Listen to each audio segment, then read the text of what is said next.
आज जो प्रसंग रे प्रभु का वार्ता रखिबा पई चाहे ताहा होछि शैतान रो बाइबल डोर।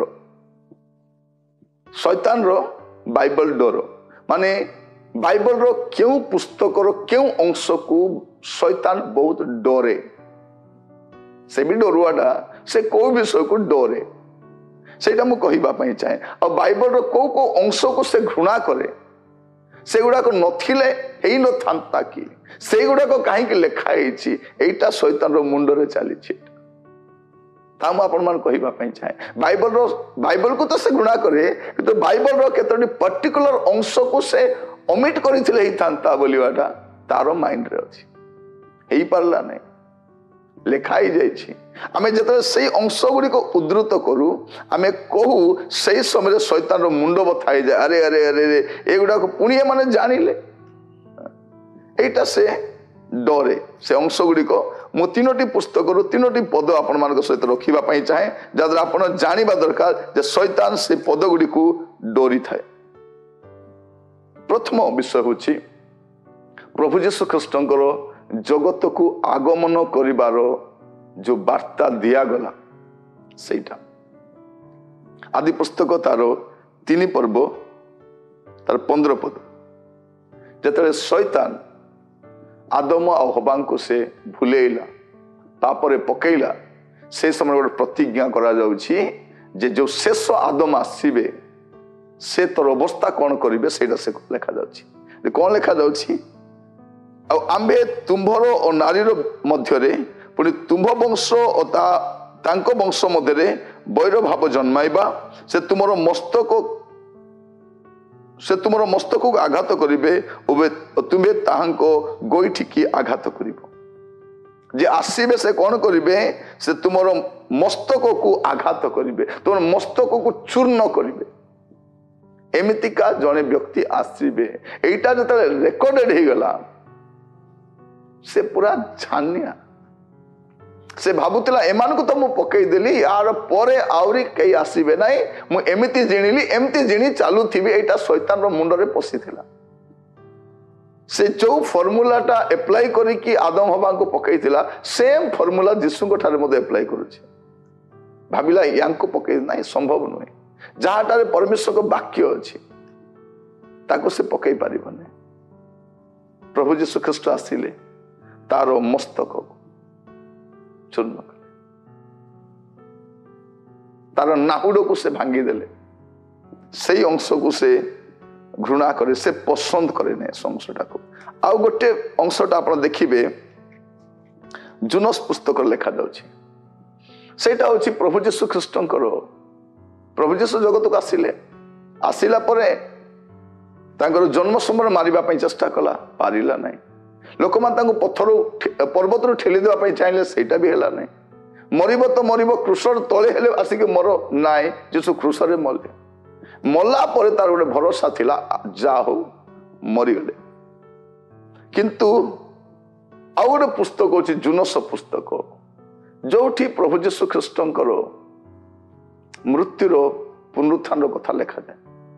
प्रभु यीशु को चिन्ह मागिले प्रभु यीशु गोटे चिन्ह देले जुनस भविष्य वक्ता जेपरि 3 दिन 3 राति भूगर्भ थिले ठीक सेपरि मनुष्य पुत्र मध्य रहिबे एई अंश को उद्धृत कले ता माने ए जुनस पुस्तक तार 2 पर्व रे जा लेखा जाइछि तार 6 पद मु पर्वतगणर मूल पर्यंत तळ को गली मो पश्चात पृथ्वी आपणार अर्गल सकल चिरकाल निमंते रुद्ध कला तथापि हे सदा प्रभु मो परमेश्वर तुम्हें गर्तरु मो प्राण को बाहर करी आनिलो।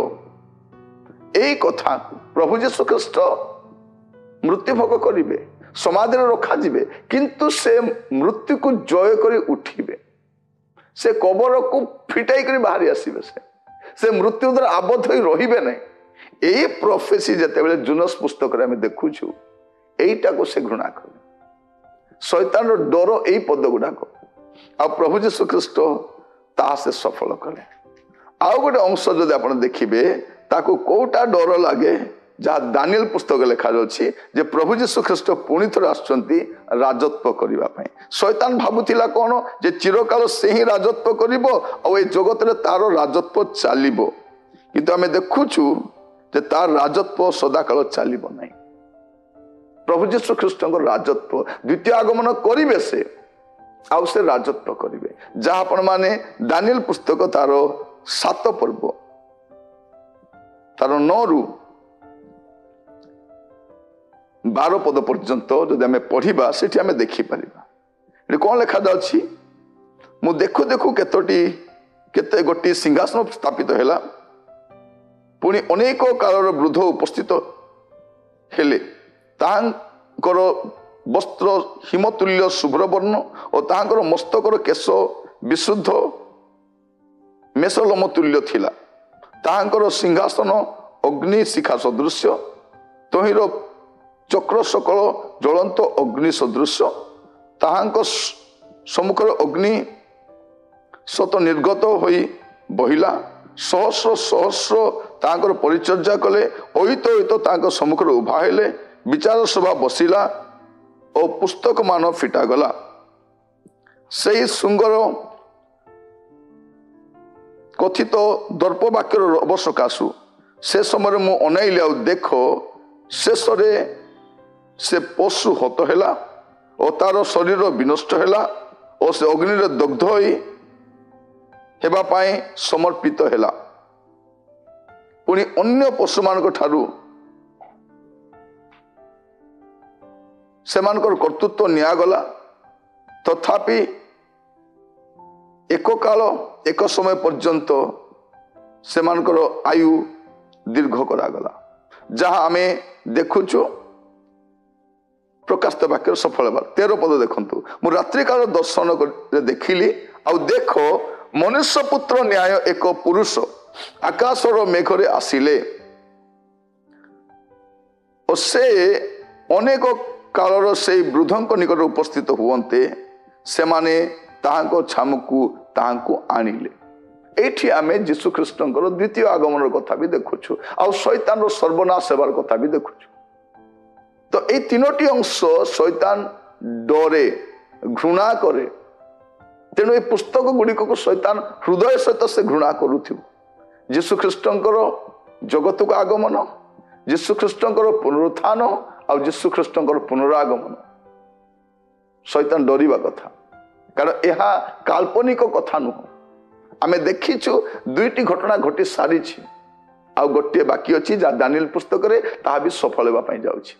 ପ୍ରଭୁଙ୍କ ନାମର ଗୌରବ ହଉ। ଆମେ ଗୋଟେ ବାସ୍ତବ ଈଶ୍ୱରଙ୍କୁ ସେବା କରୁ, ଆଉ ଗୋଟେ ବାସ୍ତବ ପୁସ୍ତକକୁ ବିଶ୍ୱାସ କରୁ। ବାସ୍ତବିକତା ଅଛି, କାଳ୍ପନିକତା ନାହିଁ। ପ୍ରଭୁଙ୍କ ନାମର ଗୌରବ ହଉ। ପ୍ରଭୁ ଆପଣମାନଙ୍କୁ ଆଶୀର୍ବାଦ କରନ୍ତୁ। ପ୍ରାର୍ଥନା କରିବା।